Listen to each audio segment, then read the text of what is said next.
Good evening, YouTube. You guys are now watching another segment of the Cali Effect. Today, we're going to be doing the 5 best vanilla monsters. That's right, the 5 best vanilla monsters. It was extremely hard to pick out 5 good vanilla monsters and then explain why they're the best. So we're going to be starting off, and yes, this is in sequential order, from greatest to worst. We're going to be starting off with Sabersaurus. Sabersaurus is a level 4 Earth dinosaur monster with 1900 attack and 500 defense. Its flavor text reads, "This normally gentle dinosaur enjoys relaxing in its nest and in prairies. If it becomes angered, it turns terribly ferocious." Now, while I've never seen a Sabersaurus ever gentle in any type of Yu-Gi-Oh card text, this one looks like it's charging at you. The biggest reason why Sabersaurus even makes the list is because it was the reason why a full-powered deck that actually took over a whole meta, Dino Rabbit, was successful. Rescue Rabbit special summons 2 of these Sabersauruses. You can either A, attack with both Sabersauruses, or B, exceed summon right into your Lagia or Dalga play, essentially shutting down the game. Why did you need Sabersaurus in general? Well, because Lagia and Dalga require dinosaur-type monsters. Sabersaurus has the best stats, the best attribute, which you really don't care about attribute, but it has the best stats for the job. Second being Cobblezillus, but nobody really remembers second place. Sabersaurus is that card, and it helped reach Dino Rabbit to a new height, dominating that format. Next, we're going to be doing Flameveil Guard. Flameveil Guard is a very interesting card. It's a level 1 fire dragon tuner type monster with 100 attack and 200 defense. Its flavor text reads, "A Flameveil Guardian who commands fire with his will. His magma hot barrier protects his troops from intruders." Okay, first of all, I did not know he had troops, which means he's some type of commander or general of whatsoever. Secondly, the biggest reason why Flameveil Guard is so successful is because he plays extremely well into dragon decks.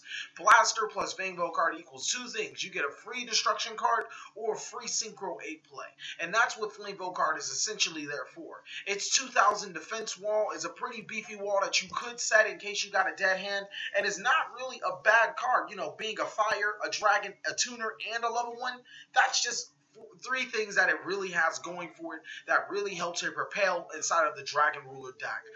The second place guy will be Corsica, and Corsica is even mediocre compared to Flameveil Guard just because of Blaster's utility as opposed to Tempest's utility. Next, I know, it's not a normal monster. It's an effect monster to have an effect of a normal monster, but even when you get its effect, it's still practically a normal monster. So that's why I considered it a normal monster. Elemental Hero Neos Alias. Neos Alias is a light warrior, 1900 attack, 1300 defense, warrior Gemini monster. Its effect reads, which is not an effect, but its effect is to be not had effect, but the effect that it's turning into is a monster with no effect. Reads, "This card is treated as a normal monster while face up on the field or in your graveyard. While this face-up card on the field while this face-up card on the field, you can normal summon it to have it become an effect monster with this effect. This card name becomes Elemental Hero Neos." So when you read that, you really don't ever need to second summon it. I've never seen anybody actually necessarily need to second summon Neos Alias to gain its effect. It didn't really make sense. Neos Alias is on this list for a couple of reasons. Neos Alias fits a lot of great categories. First of all, it's an Elemental Hero monster that is a warrior. It's a light monster. It's a Gemini monster. It's level 4 and it has 1900 attack. That is 6 things going for him that he has right. He's an honest target. He's a Rhoda target. He's a emergency call target. He's a beefy monster. He's level 4 and easily summonable. And he's also a Gemini. So a lot of Gemini support cards come into use for it, like Gemini Spark. Neos Alias has seen the center support of Elemental Heroes for the longest. And his spot, don't really think it's ever going to change because that's just how good Neos Alias is. Even with the upcoming support, he still does fit in so many criteria of the deck, being a light monster for Elemental Hero Shining, free destruction when you play Gemini Sparks, that I don't think he'll ever leave. And that's what makes him the core centerpiece of Elemental Hero decks today. Next is Gen X. Ooh, wrong Gen X. It would actually be Gen X Controller, but we're going to look at Gen X Undyne. You know what? Let me look up Gen X Controller. Gen X Controller. Bam. All right. We're at Gen S Controller. Gen S Controller is a level 3 dark machine tuner type monster with 1400 attack and 1200 defense. Its flavor text reads, as a master of all powers and elements, this is the one of the few Gen X monsters that can communicate with all of its companions. Talk about communication, because none of a Gen X deck does not work together. Gilbert found that out the worst way. D-Fish fan in the last Scrub Olympics, not the one ongoing, the one before, made the Gen X deck, and none of them work together. But for some reason, this normal monster is the best Gen X card ever. Why? Because in Mermails, this card really thrives. It's a dark target for a lower target. This plus any of the water monsters can make Black Rose that Mermails will use. Black Rose, DeLorean, or Gungnir. It's just an extremely powerful card when used right. It's the only way you can use Gen X Undyne, so it becomes an extremely good card in that matter. Maybe it should have been put lower on the list, maybe it's my bias for Mermails, but Gen X Controller really makes plays inside of that deck.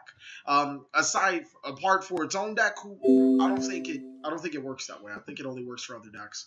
But the last card and the best normal monster of all time as of right now that's printed in the TCG will be Labradorite Dragon. Now, why would I pick Labradorite Dragon? I don't know. Labradorite Dragon makes his own deck, so why would I not pick Labradorite Dragon? Labradorite Dragon is a level 6 Dark Dragon Tuner monster with 0 attack and 2400 defense. Its effect reads, the ancients compared this prized creature to the moonlight rippling across the water. A bringer of harmony, reminder of past glories, able to soothe the hearts of even the most ambitious men. Now, Labradorite Dragon is on this list for 2 reasons. That's more reasons than almost every other card. Or, I'm sorry, 2 deck reasons. First of all, Heretics. Labradorite Dragon is the best monster to fit into a Heretic deck because it is a level 6 dragon and also a tuner. So it's special summoned through all of your Heretics. It's exceedable, but it also has the trait of being a tuner, which adds just another dimension with Dregard, and you can make rank 11 of plays. You can make level 11 plays, level 10 plays. It's just so good in that aspect. The second is, like I said, this card makes its own deck. If you guys would like to see its own deck, then check on the link below because I will definitely leave the whole saga there. It's explosive, it's OTK-centric, it's control-centric, it's just an amazing card. I think Labradorite Dragon has the best stats for any given situation of all time. Konami, when they really pieced this card together, they gave it, like I said, the best stats of all time, period, for a normal monster. With that being said, thank you guys for watching another segment of the Cali Effect. Please like, comment, subscribe, and I'll see you guys next week for Phase 5.